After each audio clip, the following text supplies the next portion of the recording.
ਇਸ ਦੌਰ ਦੇ ਵਿੱਚ ਇਸ ਮਹਿੰਗਾਈ ਦੇ ਵਿੱਚ ਇਨਸਾਨ ਕਿਹੜੀ ਕਰੇ ਸੀ ਕਿਹਦੀ ਕਰੇ ਸੀ ਬੱਚਿਆਂ ਦੇ ਕੱਪੜੇ ਗਿਣ ਸਕਦੇ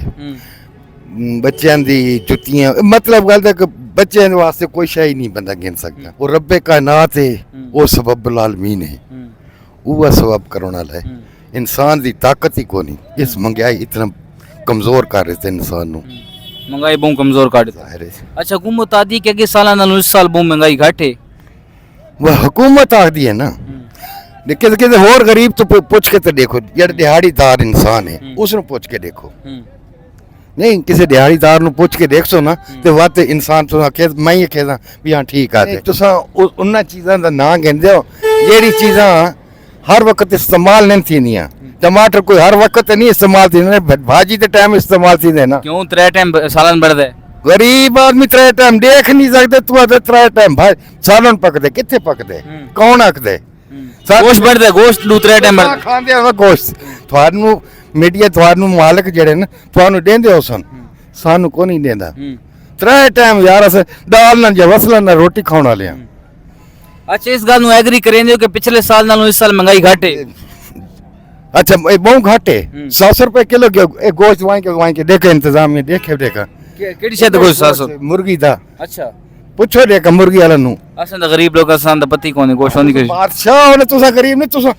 पेश नहीं कर तु दसेंदे ना गवर्नमेंट डज गवर्नमेंट इन कानून चुनाव आपको सस्ता करे सब तो अच्छा दौर केड़ा आई बस सबसे अच्छा दोस्त जिस गरीब नु कोई शय मिले गरीब जेड़ी शय कोई गिन सके वो सस्ता दौर है वालेकुम अस्सलाम चाचू केना है मोहम्मद इब्रार चाचू तो साडू आने पे अस इंतजार ही खलोते से तो रोक के तोड़े तो इंटरव्यू करने पे हुक्म अच्छा तभी से ठीक है अल्लाह दा एहसान रोजे रखे ने पूरे माशाल्लाह अब हुन भी रोजे अल्लाह पाक कबूल करे आमीन आमीन इस दौर दे विच इस महंगाई दे विच इंसान केड़ी करे सी किहदी करे सी ਬੱਚਿਆਂ ਦੇ ਕੱਪੜੇ ਗਿਣ ਸਕਦੇ ਬੱਚਿਆਂ ਦੀ ਜੁੱਤੀਆਂ मतलब ਗੱਲ ਹੈ ਕਿ ਬੱਚਿਆਂ ਦੇ ਵਾਸਤੇ ਕੋਈ ਸ਼ੈ ਹੀ ਨਹੀਂ ਬੰਦਾ ਗਿਣ ਸਕਦਾ गरीब आदमी अल्लाह पाक वो रब्बे कायनात है वो सबब आलमीन है वो सबब करने वाला है इंसान की ताकत ही को नहीं इस महंगाई इतना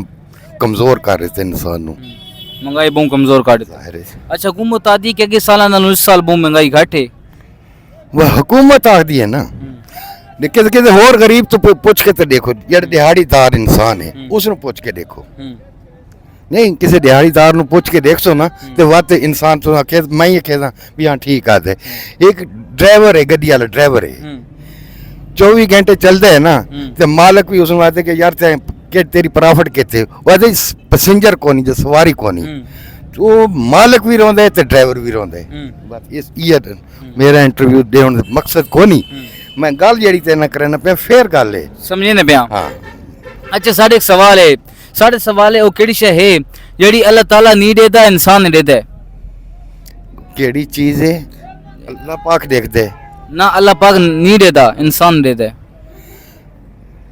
देखो ना अल्लाह पाक है यार इंसान ते हर शय देखदे यार केड़ी शय नहीं इंसान देखता नहीं वो रब्बुल आलमीन है ना वो मालिक जो है सोना रब्बे कायन वो तो देख हर शय देता है लेकिन एक शय नहीं देता रब्बे कायनात नहीं देखता वो तो एक जरा ने भी देखदे वो जरा ने भी देता है बिल्कुल मैं तो ना तस्लीम करेंदा 100% तो ठीक हो नहीं मैं ना मनेंदा वो एक शय है सर अच्छा वो मैं आदा एक इंसान दे जरा जेड़ा तेरे एक वाल जेड़ा ना ये भी मोटे है नहीं वो देख सकते है वो सकते नहीं देखते वो कायनात दा मालिक जेड़ा है ना वो हर वक्त उस ताकत है उस सोने रब्बे कायनात की अच्छा मैं तू आख सकते मैं ना आख सकता नहीं चाचू एक पहेली है एक को पहेली मैं ना पूछ मैं अच्छा मैं तो जवाब देना ओ है ख्वाब बस हुन मेहरबानी करो तो मेहरबानी ओ चाचू है ख्वाब हां क्योंकि अल्लाह ताला नु नींद नहीं नऊंगा अल्लाह ताला नहीं देता वो इंसान सिर्फ ख्वाब देता है ओ रब्बे कायनात मैं बात करोड़ देवे तो दुनिया पलट अल्लाह पाक तेरी जिंदगी दराज करे तो मेहनत करेंदे खलोते ना अस गवर्नमेंट नु क्या आख सकते हैं गवर्नमेंट नु खुद चाहिए कि गरीब नाल प्यार करे और गरीब दा एहसास करे और गरीब आदमी नु सारे हुक्मरान है ना अल्लाह ताला इन्हां नेक नेकियां नाल इन्हां दे झोलियां भर रहे बिल्कुल, पहले बिल्कुल। सारे वास्ते सोचो मेहरबानी करें हाँ कोई पैगाम देना चाहता पैगाम सारे जेड़े जितने वड्डे लोग हैं गरीब दा एहसास करन और गरीब दी इमदाद करन और गरीब नु सहारा देन इस तो वड्डी अल्लाह ताला दी कायनात सब इन्हां सब ते राजी होवे सी मेरा ये पैगाम बहुत शुक्रिया मेहरबानी शुक्रिया